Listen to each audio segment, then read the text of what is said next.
Titre bomoni tolobi fausse personne. Bato mabe.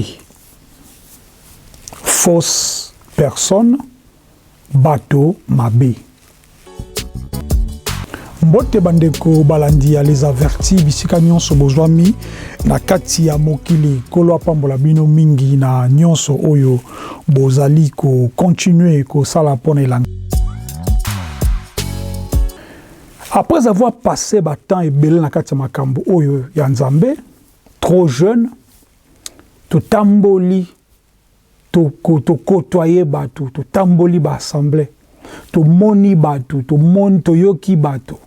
Je me rappelle même à une certaine époque, bato nyonso oyo même na Afrique ou bien na Europe awa, baza na moi au rawana, to ba ko lukato contacter bango pour bazaba mentor na biso.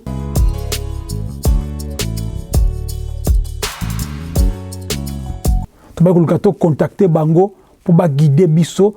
To la tellement ba ignorant, nous to la ko penser que maela moto to boye bien ya moto to expérience ya moto nde ko pesa biso lobiko to ko pesa biso maela bonzambe nzoka to miko saki.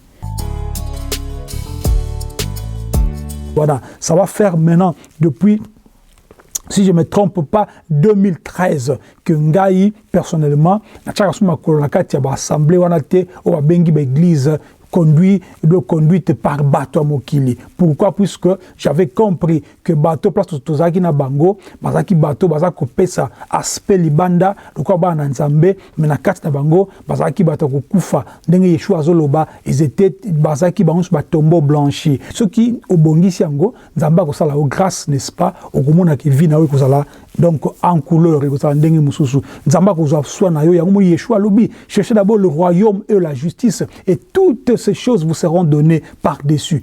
Oh, bino bozo pesa mbongo te na kati église oyo. Oh, ba ko pesa 10 mite ba maudit. C'est-à-dire ils vont chercher, n'est-ce pas, ba chapitre, ba verset pour na ko luka nini ko faire asseoir ba idée na bango. Babi ke liboko e pesa ka za tuna se liboko plus ba pesa ka za tuna se na liboko e pesa ka. Pesangai, c'est-à-dire yo sengano kaka. Et pourtant, tu es enfant de Dieu aussi. Demande à Dieu, il te donnera.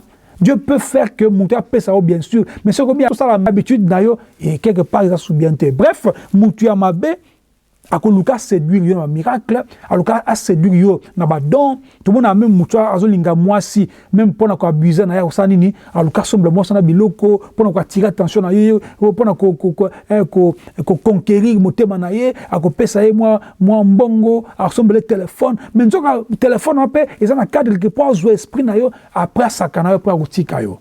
Et donc nous voyons ici que Batomabe, des fausses personnes, ils se présentent comme des enfants de lumière, Satana.